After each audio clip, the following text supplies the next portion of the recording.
And you're going to pick one of us. There's only 55 of us running, so you got a lot of choices. You're going to pick one of us. But I'm going to tell you why we need to make sure it's not Hillary Clinton who wins the presidency. Yeah. In the 6 months leading up to the assassination of our ambassador, Hillary Clinton steadfastly and at every turn reduced the security. Team after team was let go. There was this idea that showing weapons was somehow offensive to the sensibilities of the freedom fighters in Libya. So they didn't want them to wear their boots, they didn't want them to show their guns, and they really just didn't want them there. So in the spring of that year, they asked for a plane in case there was an emergency. What did Hillary Clinton do? Turn down the plane.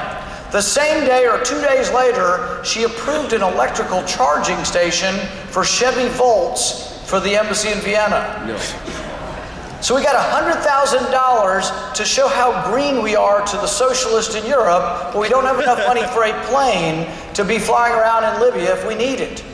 That summer, she sent a 6-person special operations team home. In July, she sent another 6-person operations team, special forces team, home. In August, they sent 16-man security team home.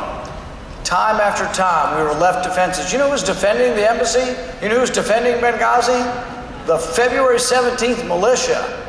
You know what they were really doing? Taking pictures and scanning them for the terrorists so they could come and bomb us.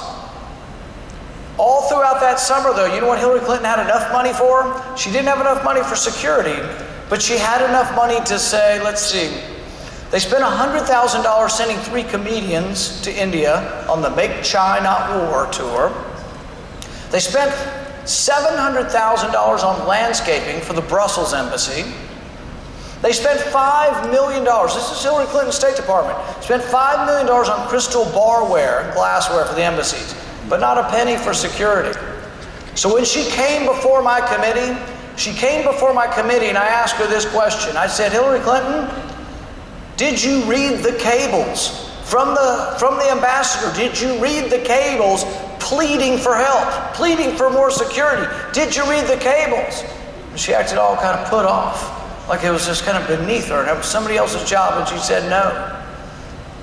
And you know my response to her? Hillary Clinton, by not defending the country, by not providing adequate security, by having significant dereliction of duty, Hillary Clinton should forever be precluded from holding office. Yeah.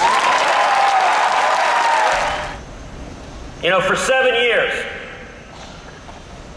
we have seen both liberty and security going away in the Obama administration. There are many in the media that tell us there's a trade-off. You can either have liberty or security. Well, under President Obama, we get neither.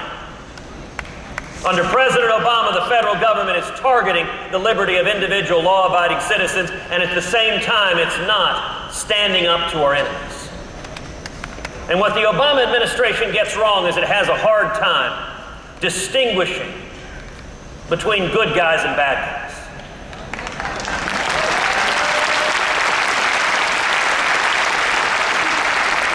The Obama administration's approach is to go after the constitutional rights of law-abiding citizens and at the same time fail to go after the terrorists.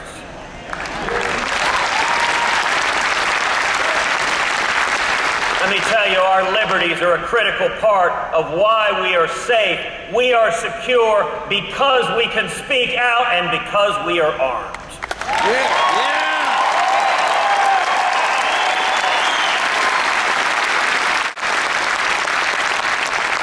You know, President Obama back in 2008 was caught in a rather candid video where he described those of us not on the left coast, not on the East Coast, as bitter and angry and clinging to our God and our guns. Well, let me tell you, we're not bitter, but we're getting pretty angry.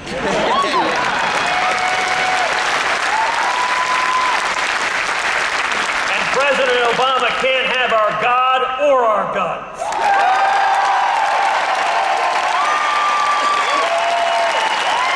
Yesterday, here in Iowa, we announced our National Second Amendment Coalition, over 23,000 patriots across this country standing for the Second Amendment. Now, The media immediately sniffed. It was insensitive to talk about the Second Amendment after the San Bernardino terrorist attack. Let me tell you something. I don't view it as my job to be sensitive to Islamic terrorists. Yeah.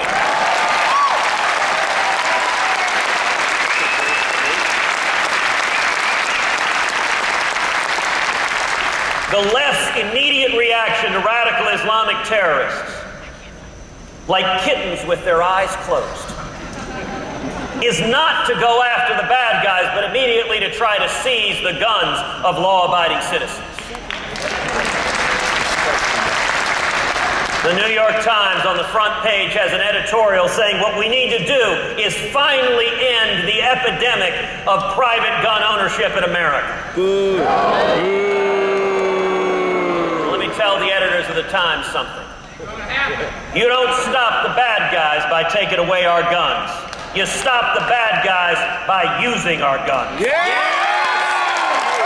And, particularly to talk about freedom and the important aspects of freedom in our society. Interestingly enough, a lot of people have been saying to me, you need to be more animated, and you need to shout, and you need to make people pay attention, because that's the only way that they actually believe you.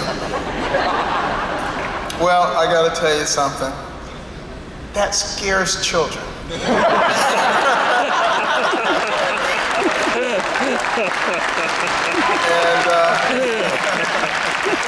And a pediatric neurosurgeon, I didn't want all my patients to be afraid. But it wasn't always like that. As many of you know, there was a time when I would fly off the handle, have horrible things happen because of that temper of mine. And, the wonderful thing is that God did such a good job of fixing it that people can't believe that I ever had a temper like that. That's a wonderful thing. It's wonderful. Because when God fixes a problem, He doesn't just do a paint job on the outside. He fixes it from the inside. He changes it who you are.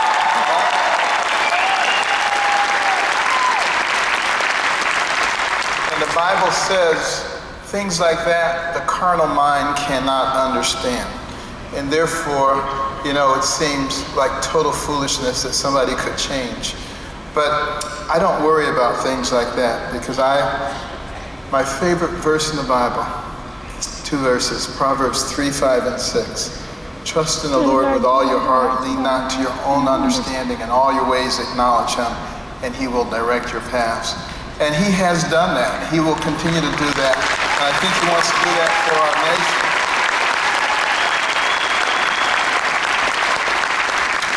But do you ever stop and think how fortunate you are to live in the United States of America?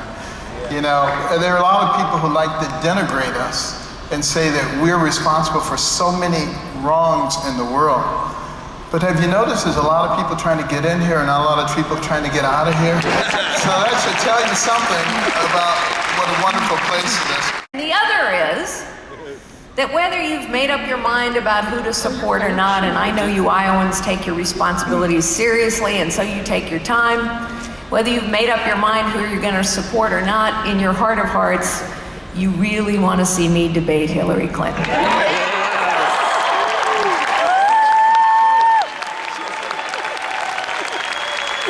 And that's because you know what's going to happen if I debate Hillary Clinton. I'm going to win. And it's actually important to win.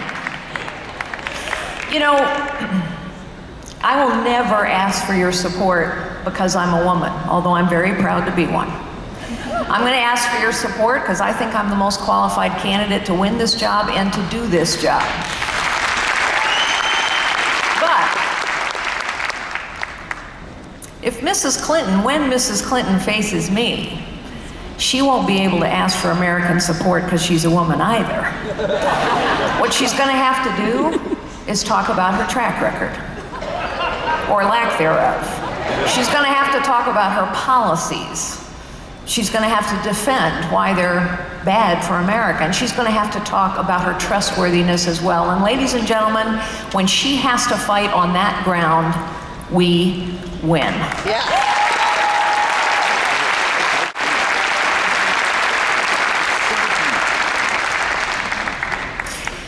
I started out as a secretary. I typed and filed and answered the phones for a little 9-person real estate firm. I was working in the middle of a deep recession. I am keenly aware, having traveled and lived and worked all over the world, having done business and charity and policy work all over the world, I am keenly aware that it is only in this nation that a young woman can start out the way I did, go on one day to become the chief executive of what we turned into the largest technology company in the world and run for the presidency of the United States. That is only possible here.